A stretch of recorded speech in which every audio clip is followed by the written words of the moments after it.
Hello everyone and welcome to Archaeobiking. Today's video is about Admiral Zheng He and the Ming treasure voyages, which is a tale of when Ming Dynasty China dominated the South China Sea and the Indian Ocean during the early 15th century. I've chosen this video because last week was Columbus Day. Now, of course, I've already done a video about the real history of Christopher Columbus and the atrocities that he committed against the indigenous peoples of the Americas.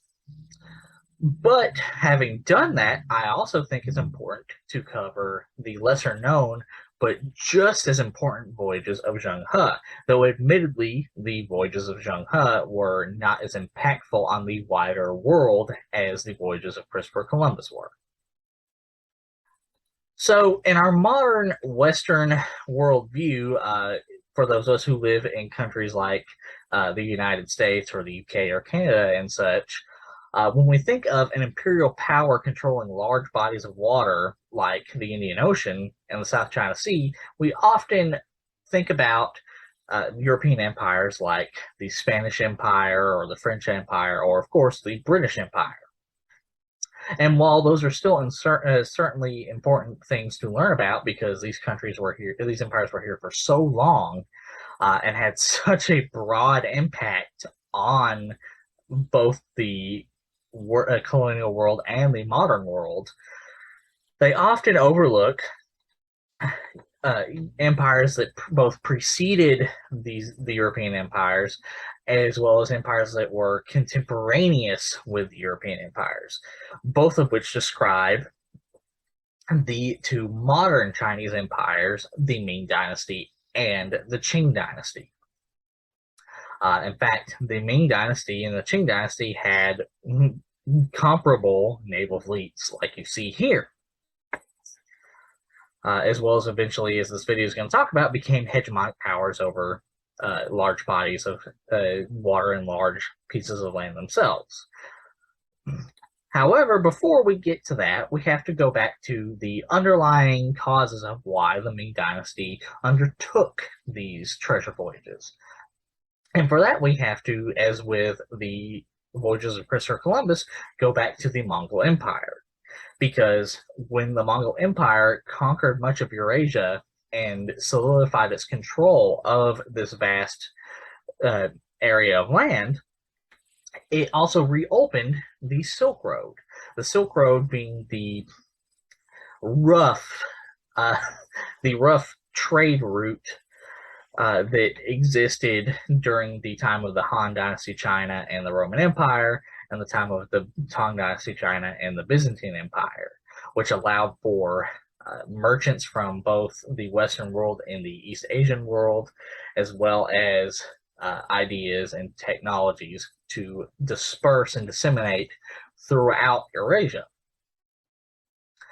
In fact, this is what this is the biggest impact that the Mongol Empire had, other than the solidifying of much of the world, was the technological, cultural, and cultural exchanges that happened with the Silk Road, as well as the trade. Because you had the overland route, but also you had the arguably more important maritime Silk Road. And it's with the maritime Silk Road that one could see objects such as myrrh and cinnabar and other exotic goods being taken from around Africa and Arabia and sent all the way to China, to Mongol-controlled China, and other objects such as silk and porcelain and various spices and such, and even elephants from Burma being disseminated all the way up to Africa, and in the cases of silk and porcelain, all the way up to modern-day Turkey, the peninsula of Anatolia, and Russia.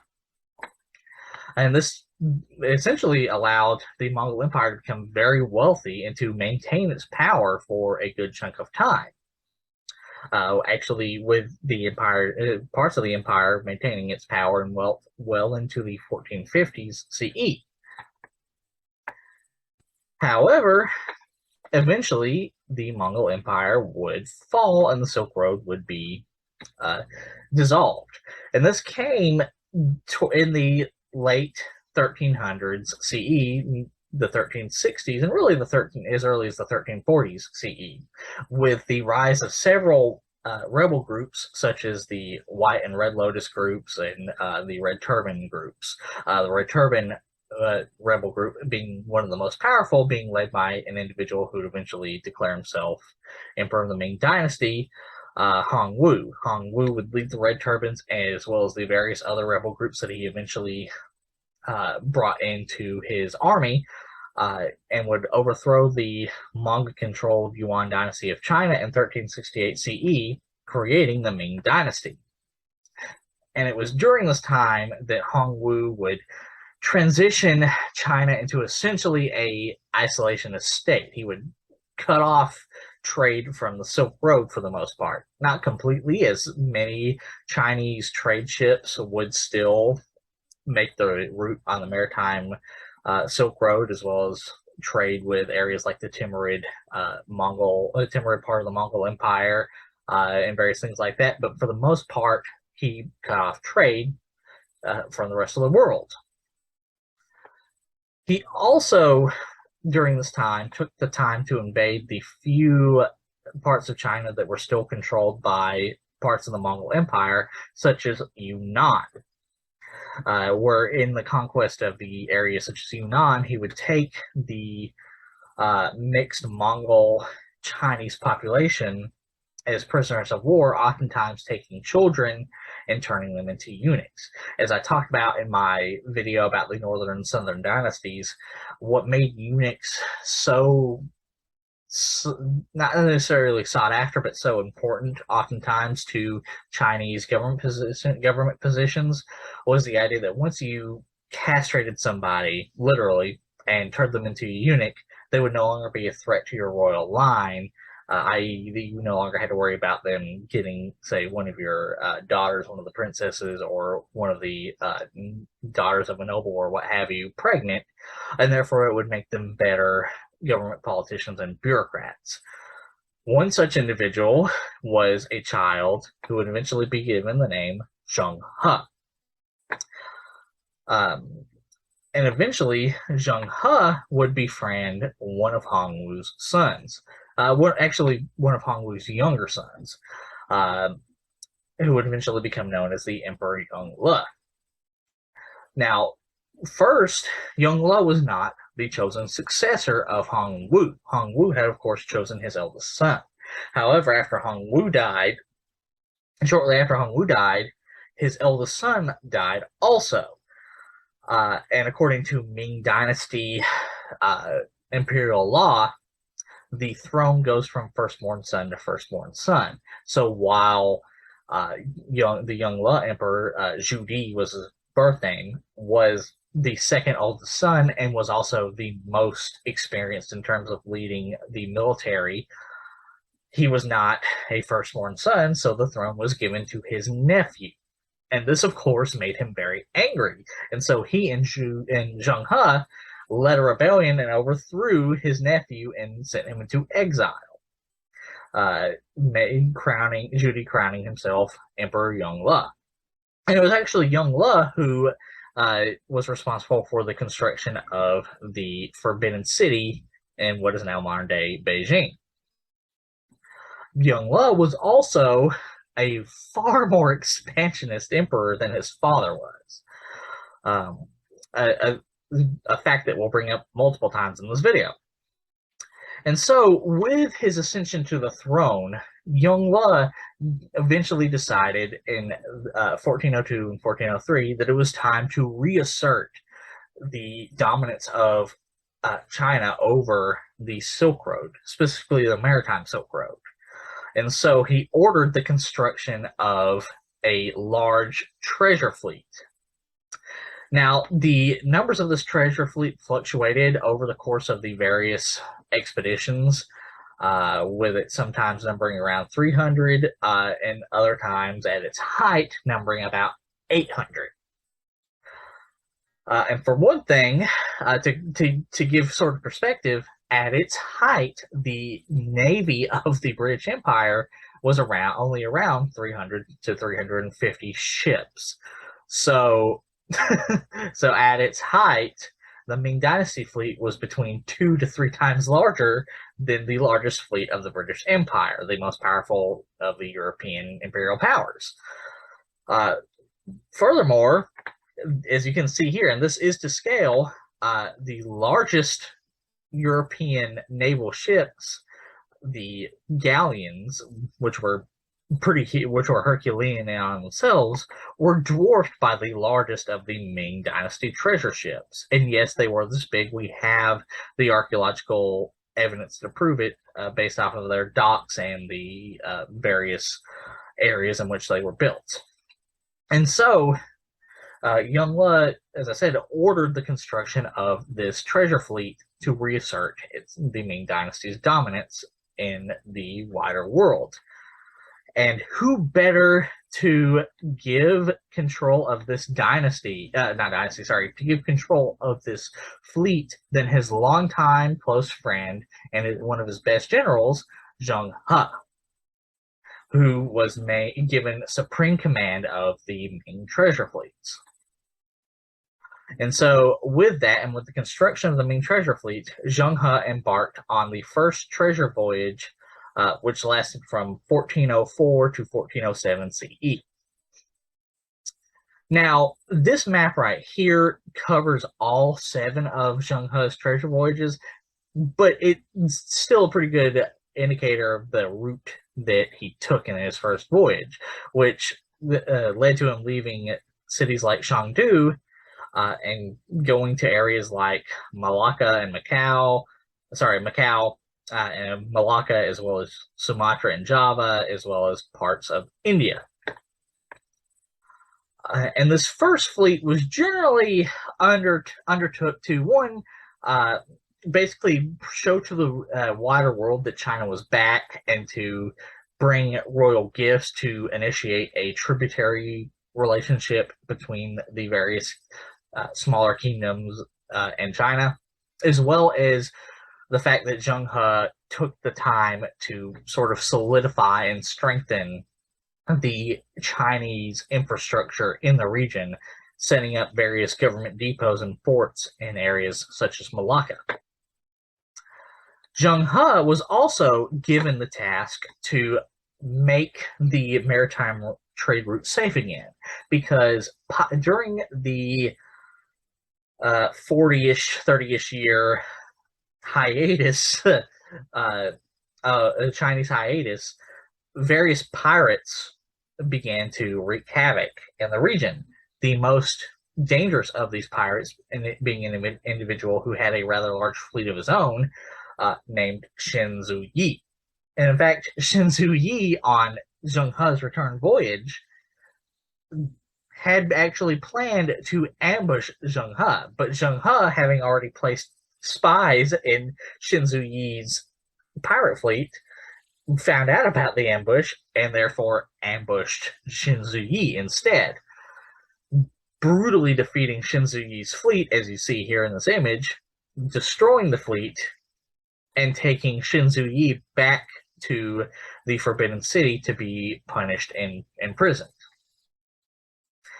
Returning to the Forbidden City and to China in 1407 CE.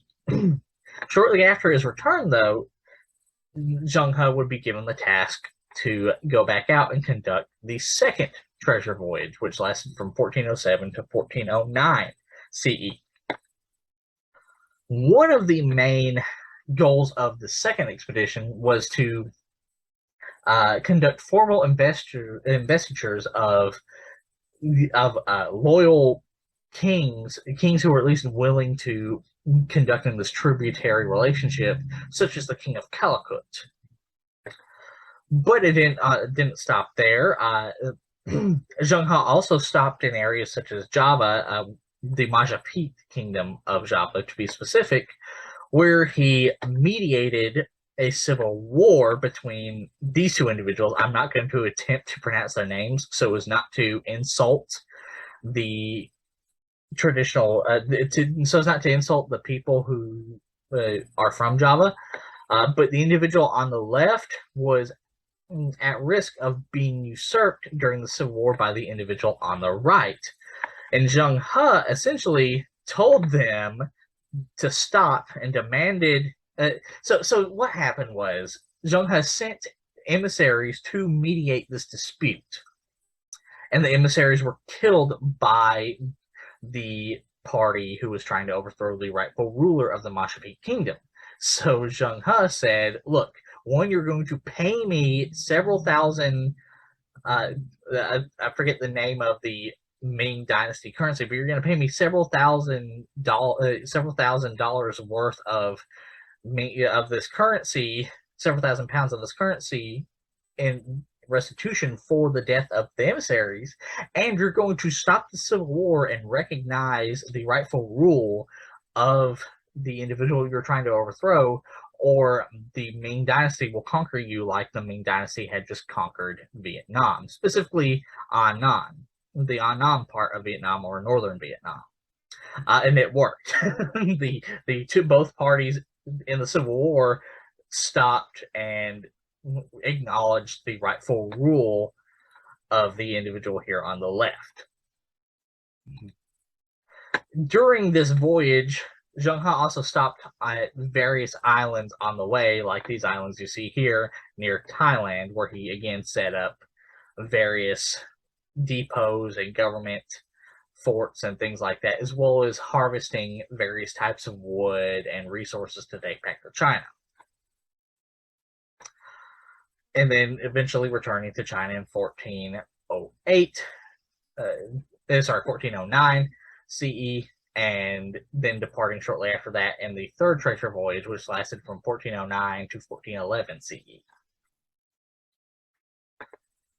And during this voyage, Zheng He was given the task of pacifying, in one form or the other, the kingdom of Kotte in modern-day Sri Lanka, because the kingdom of Kotte had taken up raiding various neighboring kingdoms, including Chinese merchant ships. And Zheng He did try to do this diplomatically at first. However, he was much in a similar way to what happened with Shinzu Yi, while he in his sort of inner circle were visiting the king of the kingdom of Kotte. They heard about, through their spies that they had already set up in this network, that the king of Kotte had planned to ambush Zheng He and his inner circle. So Zheng He immediately ordered 2,000 of his soldiers from the fleet to march into Sri Lanka, laying siege to the capital of the kingdom of Kotte, and forcing the kingdom of Kotte to submit to this, to essentially forcing the kingdom of Kotte to pay restitution, and also forcing it to become this tributary state to the Ming Dynasty. And he also, during this time, took the time to overthrow the ruler of the kingdom of Kotte and put this individual in charge as the ruler of the kingdom of Kotte. In fact, here are some of the coins that began being stamped after Zheng He put this individual on the throne. And eventually he would return to China in 1411 CE, and he would have a sort of a 2-year hiatus before he eventually undertook the fourth treasure voyage in 1413 CE, which would last until 1415 CE. And this fourth voyage was the farthest. It went the farthest afield yet, going as far as Arabia, far west as Arabia, and as far south as Mozambique, and the eastern coast of Africa. And it was during the fourth voyage that Zheng He again was forced to intervene militarily. Well, forced is an overstatement, but still, he intervened militarily, but this time in the Samudera Kingdom on the modern-day island of Sumatra. So the reason for this military intervention was the rightful king of Samudera, Zayn al-Abidin, which was the king that the Ming Dynasty had formally recognized as the king of Samudera, was overthrown by one of his officials, Sekander. And Sekander refused to be subservient to the Ming Dynasty. So in response to the usurpation of the king that they formally recognized, as well as the breaking off of this tributary relationship with China by the new king Sekander, Zheng He ordered his military forces to march into Samudera and defeat Sekander. And in fact, according to the accounts, despite the 2,000 to 3,000 Chinese soldiers being outnumbered by Sekander's 15,000 soldiers, they were, because they were much better trained and much better equipped, the Chinese forces won and removed Sekander from the throne and reinstated Zayn al-Abidin. Eventually, Zheng He would return to China in 1415. But during this time, Zheng He was forced to take yet another hiatus because the young emperor, was in the process of conducting the second Mongol campaign, his second military expedition against the Mongols, which is the lines you see here in the red in 1414. Therefore, essentially waiting for the emperor to get back to get his orders. But once the emperor got back, Zheng He provided the emperor with a variety of gifts that he had actually obtained during this expedition, such as a giraffe that he had received as tribute from Bengal, which of course Bengal had gotten the giraffe from Africa, as well as other animals, including various donkeys and zebras and creatures they called spirit deer and things like that. So it was essentially these various tributary states had provided Zheng He with tribute in the form of exotic animals. And in fact, the giraffe was, because of how similar it looked vaguely to the mythical qilin of Chinese mythology, it was actually described as a qilin to the Yongle Emperor. And here's just a sort of little excerpt from the Ming royal history talking about the various forms of tribute that was brought to the emperor by Zheng He, that Zheng He, of course, had received from the various tributary states. And eventually, 2 years after his return to China, Zheng He would be ordered to undertake the fifth treasure voyage, which lasted from 1417 to 1419 CE. And this went from the Ming Dynasty area down this route and back to Africa again. And it was during this voyage that the Zheng He would obtain the tributary status of the Kingdom of Cochin, as well as would obtain the tributary status of the Rasulid Kingdom of the Southern Arabian Peninsula. And the reason for obtaining the tributary status of the Rasulid Kingdom of the Southern Arabian Peninsula is because the Rasulid Kingdom of the Southern Arabian Peninsula feared the powerful nearby Mamluk Sultanate of Egypt. So it was a much better deal to both be a tributary state to a faraway kingdom as the Mamluk Sultanate was obviously much closer, but also because the Ming Dynasty was very much more advanced and more powerful than the Mamluk Sultanate. And during this trade voyage, Zheng He began to offer as, I don't want to say tribute, but gifts, bring royal gifts of various exotic items, such as Chinese porcelain, copper coins, as well as gold and silver coins, beautiful Chinese silks.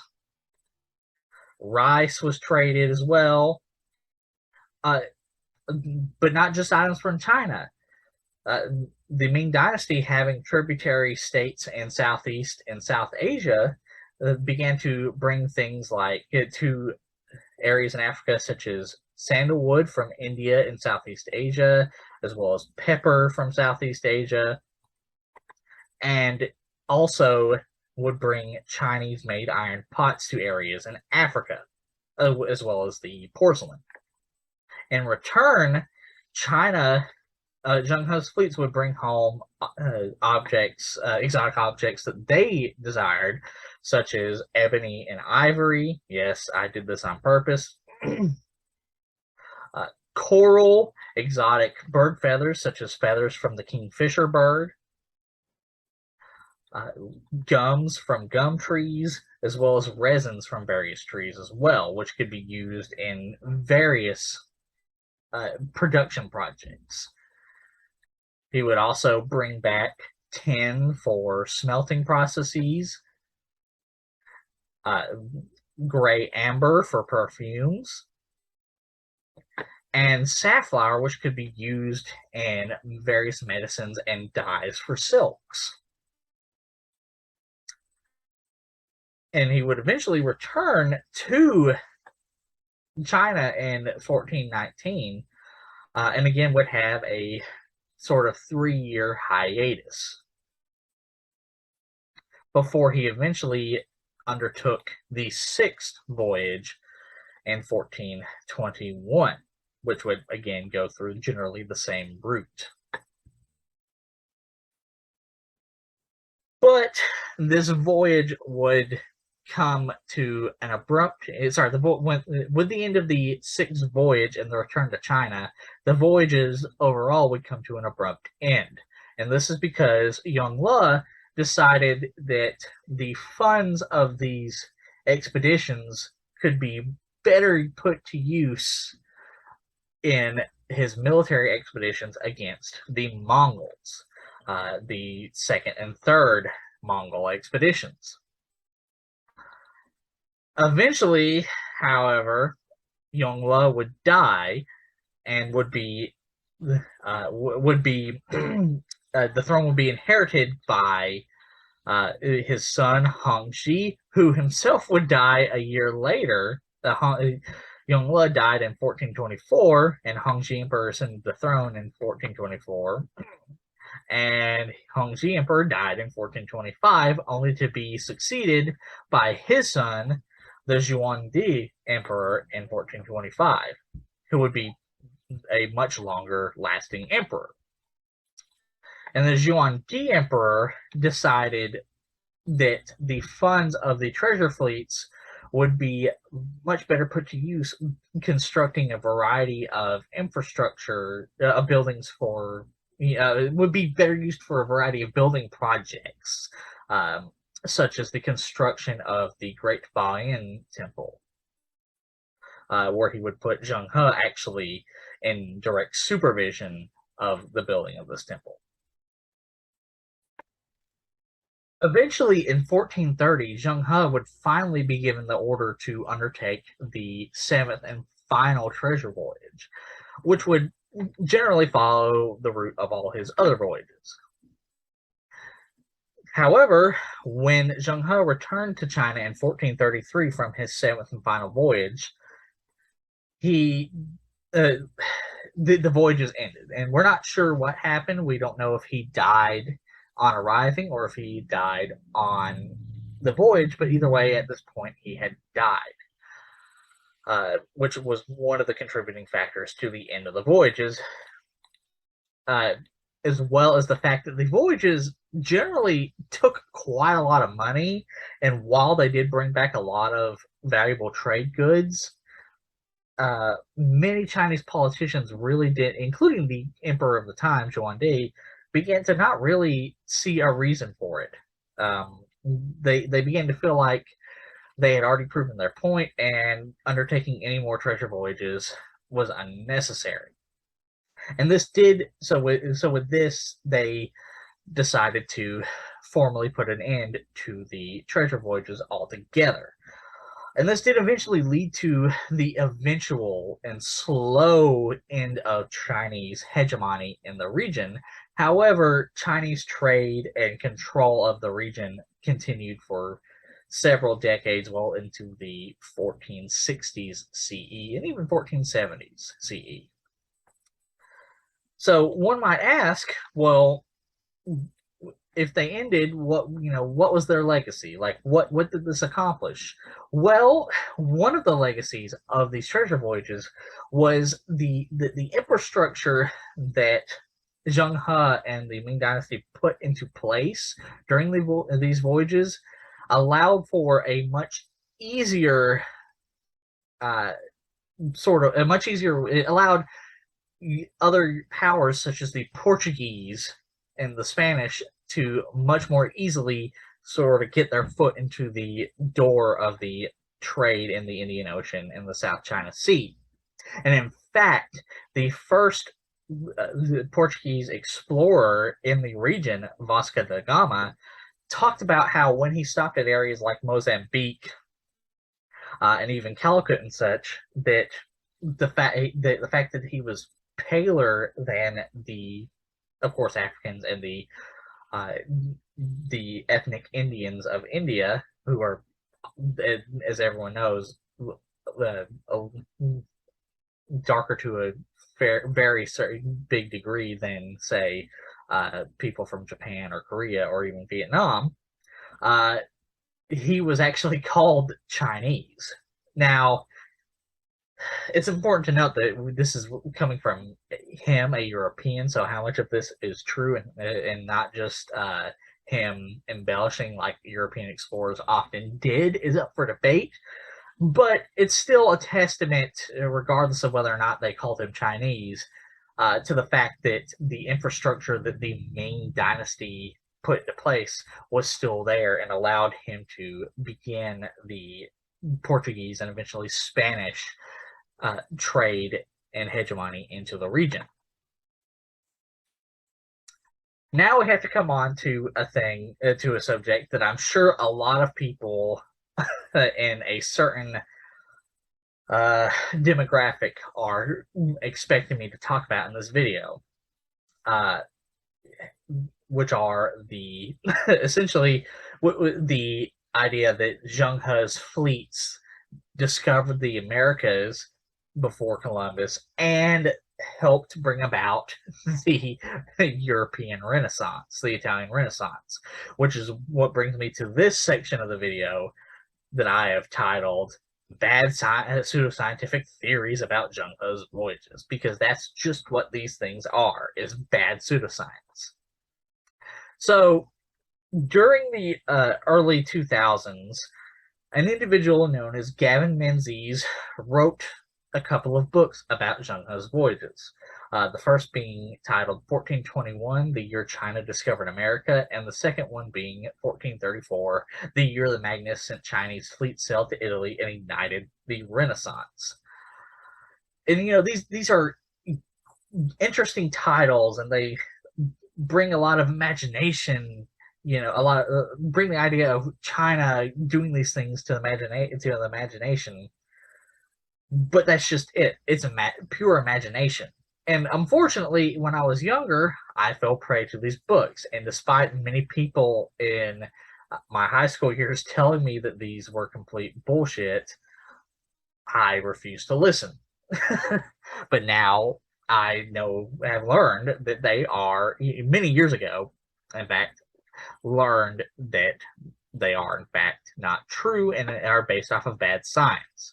And in fact, a little side note, some of Gavin Menzies' Uh, Evidence is when he would use dowsing rods to supposedly find where some of these Chinese ships had been buried in the west coast of California. He has yet to produce any of these Chinese ships, despite claiming he knows where they are based off of the dowsing, but he claims that they're there. But with the writing of these books, a variety of academics came forward. But before I get to them, I want to talk about one of his claims. One of his biggest claims is that Toscanelli, the individual who gave Columbus his map to get to China, he claims that Toscanelli talked about how he received the map from a Chinese embassy that had visited, I believe it was Florence, only a few decades earlier. So, with that, let's take a look at what that letter actually says. And I have it right here, the first letter of Toscanelli to Christopher Columbus. And what he says is that, yes, there was an embassy from the Great Khan of Cathay, which is the European name for China, but he makes it very clear that they desired intercourse with Christians now 200 years ago. So Toscanelli wrote this letter to Christopher Columbus in roughly 1474. So 200 years before would be 1274, during the height of the Mongol Empire. So there you have it. I mean, this was not a letter that he received directly from Chinese sources, and in fact, the Chinese embassy didn't even show up in Italy during the 1400s. They showed up 200 years before Toscanelli. And Toscanelli makes that very clear. In fact, he continues to talk about it in this letter right here, where he's just simply describing the wealth of the Mongol Empire based off of information he received 200 years ago. So, yeah, not very good evidence that the Ming Dynasty came to Europe. In fact, it directly contradicts what Gavin Menzies says. And here's another letter talking about all of that. And again, I'm not going to read them in full. You can pause it to read, but they make it very clear that Toscanelli is not talking about people he actually met. In fact, as I said, a lot of academics did come forward to debunk this very much. And with one of the key papers being titled "How Not to Rewrite World History: Gavin Menzies and the Chinese Discovery of America." And again, you can pause to read what this individual is saying. With one of the biggest things talking about, one of the biggest things that shows that he doesn't know what he's talking about is his claim that one of Zheng He's fleets, because Zheng He did break his fleet apart to go to different ports at the same time, but he talked about how even though they traveled the same distance, Zheng He got there in half the amount of time. In fact, even a third amount of the amount of time. And so it makes no sense. Furthermore, how would Zheng He's fleet get to the Americas? Because as you saw in the diagrams, he went west, not east. So that would mean he would have to not only go all the way around India, he would have to go all the way around Africa and across the Atlantic to get to the Americas. Hardly makes a lot of sense. And this is exactly what this paper that I will cite in the video is talking about. And then we go on to the idea that the Renaissance was caused by the Ming Dynasty as well. And this is debunked by Albrecht Hiffer in his paper titled Regio Monatus and Chinese Mathematics, where essentially the idea is that Uh, the the mathematical theorems in the Italian Renaissance were based off of the Chinese remainder theorem as described in the Shushu Jiu Zhang, a Chinese mathematical treatise that was written in 1247. Which is the paper talks about is disproven because one, the Chinese mathematics was disseminated into Europe even earlier during the Tang Dynasty, and in fact, the development of this theorem of these mathematical treatises have a lot of very distinct differences from the Chinese versions. Also, it's important to note we already know academics like, for example, Timothy May, an expert in Mongol Empire, as well as Peter Jackson, not to be mistaken with the director Peter Jackson, the historian Peter Jackson, another expert in the Mongol Empire, both talk about all the various different technological and mathematical exchanges and medical exchanges between the Mongol Empire and Europe as well. So why does it have to be the Ming Dynasty when we already know that the Tang Dynasty, the Han Dynasty, and the Mongol Empire exchanged these mathematic ideas already? We have proof of this, and we have we have evidence and primary sources talking about it. Whereas we have no primary sources talking about exchanges between Europe and the Ming Dynasty during the early 15th century, the 1400s CEs. And this is exactly what this paper right here talks about. Again, I will cite it in the video. And another some of Gavin Mamsey's other evidence is things like, oh, look, this picture has animals pulling a water wheel, and this picture from China has animals pulling a water wheel, and this picture from Europe has animals pulling a water wheel. They must have gotten the idea from each other, which is like, okay, well, I mean, like it's like people in all the way in Spain farmed and people all the way in China farmed. Does that mean they got the idea from each other? Like, I mean, and yes, there are obviously, like I mentioned in my video about agricultural methods in the pre-Columbian Americas, there was exchange between China and Europe, but just because things look similar doesn't mean a thing.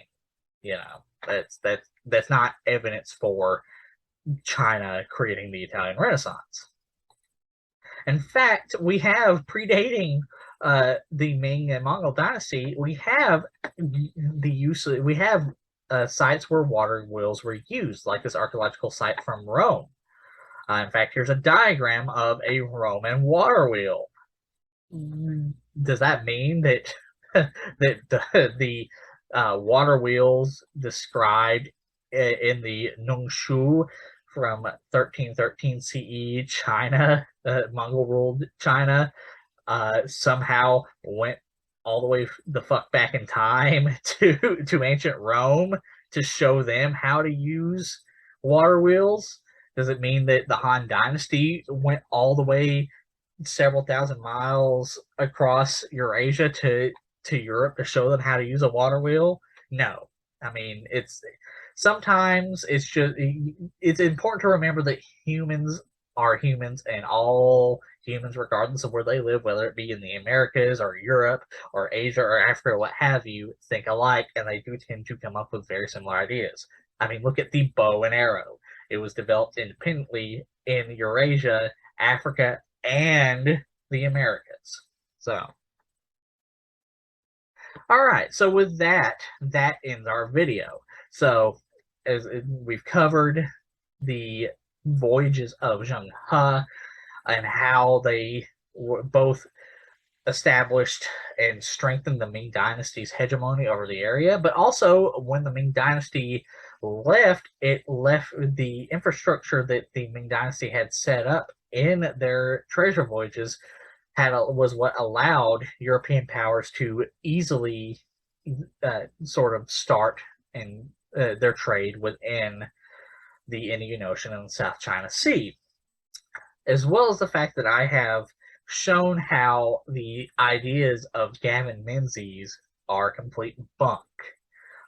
Because unfortunately, I wish I didn't have to include that in the video, but Gavin Menzies is still around and still writing books, and this is still one of the theories that he is pushing about Zheng He.